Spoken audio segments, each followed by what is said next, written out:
Good morning, children. I had given you an assignment in which I had given you 3 questions. First of all, most of you are very sincere that you do not take the assignment seriously. But those who had done, I want to tell you to do with this method, correct method. So your question was a true breeding pea plant, homozygous for inflated green pods, it cross with another pea plant with constricted yellow pods. What would be the phenotype and genotype of F1 and F2 generation? Give the phenotype ratio of the F2 generation. See, first, a true breeding pea plant, homozygous for inflated green pods. So inflated, if you remember, inflated was a dominant character and green. So we have written FFGG for FF for inflated and GG for green pods. And here you will write parents. This you have done. Then here the gametes. From here the gametes will be haploid, so FG and FG. Now when you cross, children, the progeny which is formed in the first generation is, see, all will be FFGG here everywhere, but you have to write what is the character here. This is missing. Inflated green pods in the F1 generation, all the plants will be, which will have pods which are inflated and green in color because of the dominant character. Now when we self them, self means self-pollinate them, the first progeny, then what will happen? We will take these, and now these are the gametes, because they will make 4 types of gametes. This you have done. So selfing, and here you will write gametes, and now will be your F2 generation.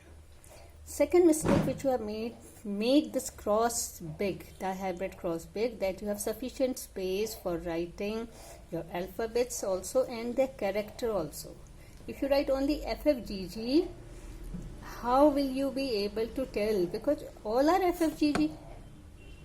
So you have to make this dihybrid cross big enough that you can write clearly.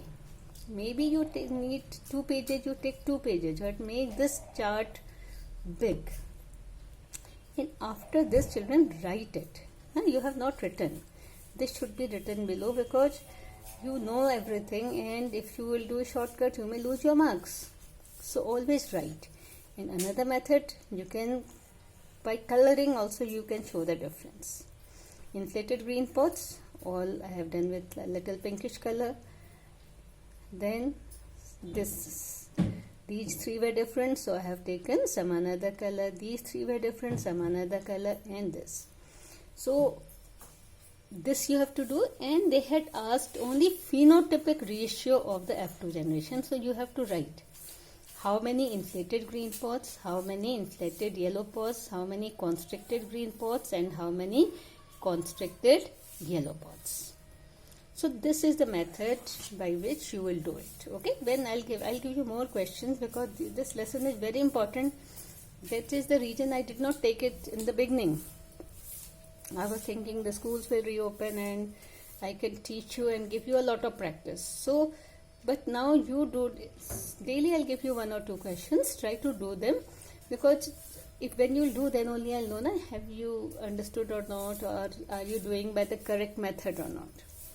So try to do, children, because this lesson is one of the very important lesson, not only for the board exams, but for the genetics part, because this is the very important part of genetics. So this, and now second part of this question was, state the generalization proposed by Mendel on the basis of the above mentioned cross. So what was the generalization? Because this is showing law of dominance also. Wherever the characters are dominant, it is showing. So you will write the generalization proposed by Mendel from the above process. First you have to write what is law of dominance.